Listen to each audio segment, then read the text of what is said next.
Hi, JohnX here. In this lesson, I'm going to help you learn how to read and write drum charts. Be sure to purchase my ebook to follow along with this lesson series. I'll start by saying that there's definitely more than one way to write a drum chart. However, some ways are just a little easier to read than others. I'll teach you the method that I use, then we'll take a look at a couple other options. Since we've been working with Like a Stone, we'll start by writing out the drum groove for that song. I start by adding a bar line to the beginning of the measure. I add the percussion clef, the time signature, then I end the measure with a double bar line. Next, I'll write out the hi-hat part. For this groove, it's eighth notes. I place the hi-hat on the top line of the staff. Some people prefer to place it on the space between the two lines. However, I like to reserve that spot for the high tom. Now, I'll add the snare part using a solid note head. And finally, I'll add the bass drum part. Once again, I'll use a solid note head. Here's another way this groove can be written. In this version, the eighth notes on counts 1 and 2 are beamed together, or in other words, connected, and the eighth notes on counts 3 and 4 are beamed together. This is an acceptable way of writing eighth notes, however, it's not usually my preferred method. Here's yet another way of writing out this same groove. In this version, the hi-hat and snare drum are written as one part, and the bass drum is written as a separate part.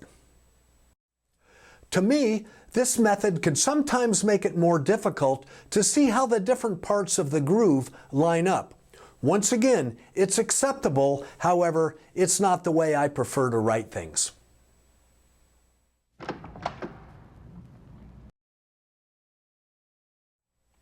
Unfortunately, the drumming community is not yet 100% in agreement on where to write the different parts of the drum set on the staff. When a musician is reading in treble clef, an F is always an F, and an A is always an A, no matter who's writing it. Likewise, when a musician is reading in bass clef, a C will always be a C, and an E will be an E. These notes will always appear on the same place in the staff. So, with that said, here's where the drum set and percussion community are pretty much in agreement. The following two examples are referred to as a drum key, or sometimes a drum legend. A drum key tells you what each note on the percussion staff stands for. Here's a drum key for the snare drum, toms, and bass drum. Here's one that includes the different cymbals, hi-hats, and a cowbell. Remember, if you see a note head with an X, it's most often for a cymbal of some sort. It could be for a ride cymbal, a crash cymbal, a hi-hat, any sort of cymbal. I've attached a sample drum chart. We'll go through it section by section and discuss what's written and why it's written the way it is.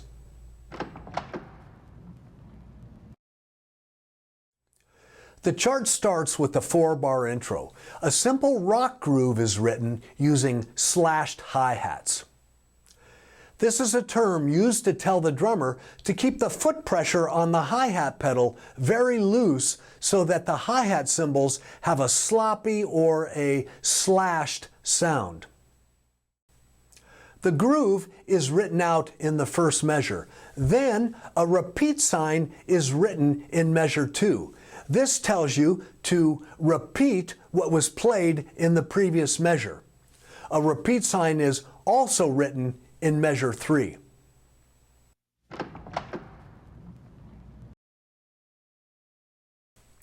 Slashes are written in a measure to tell you to play time or play a groove. This method of writing is used in many different styles of music.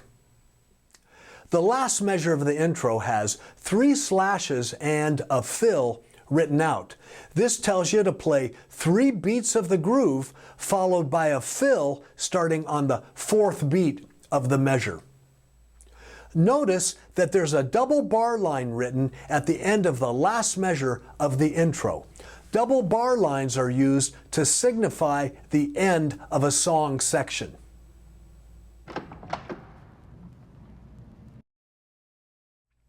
Here's what this measure would look like if the full groove was written out for the first 3 beats instead of slashes.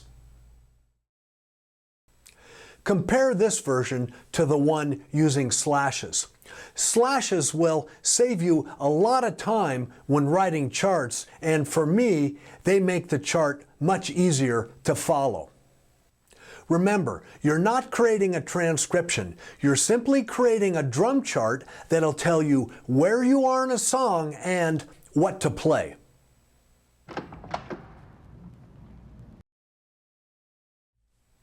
Now, we'll take a look at the first verse.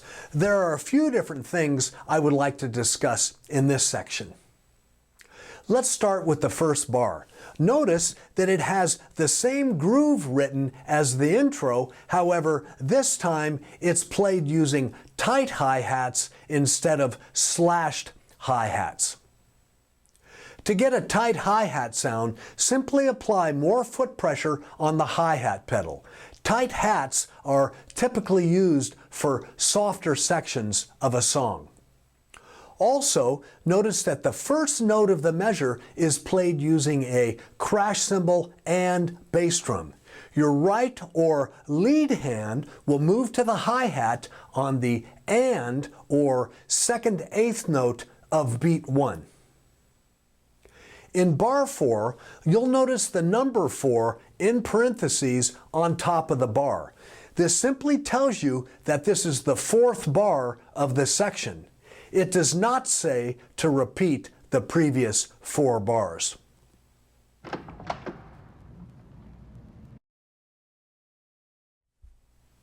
In the first measure of line 3, you'll see another method for writing out a cymbal crash. This method is used when you want to tell the drummer to play a cymbal crash, but don't want to write out the entire groove. In the last measure of the verse, you'll see fill written over the top of 2 slashes. This tells the drummer to play a fill on beats 3 and 4 of the measure.